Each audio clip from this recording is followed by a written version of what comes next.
चतुर्थ श्रेणी कर्मचारी मान्यता दाबी रे मध्याह्न भोजन पाचक पाचिका महासंघर विक्षोभ। हेलो व्यूअर्स नमस्कार, मु कहला स्वागत करुच्ची पीके 7894 यूट्यूब चैनल। प्रथम थर पर चैनल को विजिट कर लाइक शेयर सब्सक्राइब करी पाखर bell icon on notification on करी जहाँफल नुआ नुआ वीडियो पाइपर।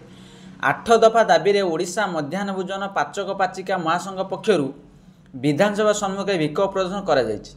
सरकार घोषित सर्वनिम्न मजूरी 275 टंका, मासिक 8250 टंका दरमा लागू पाई महासंघ दाबी करिछि। एथिसह चतुर्थ श्रेणी सरकारी कर्मचारी मान्यता दिया सहित ड्रेस कोड लागू, चिकित्सा भत्ता सहित जीवन बीमार सुविधा 2018 मसीहा जनवरी मासकू वर्तमान पर्यंत प्रचलित वर्धित दरमार बकेया पाउना दिया एवं अवसर सीमा 62 वर्ष वृद्धि कर दाबी उपस्थापन होइछि। एही विक्षोभ राज्यसभा सभानेत्री जनक प्रधान, दिगंबर जेना, जानकी माझी, रजनी किसान प्रमुख उपस्थित थे। आशा करी वीडियोटी भल लगे लाइक शेयर सब्सक्राइब करी बेल आइकन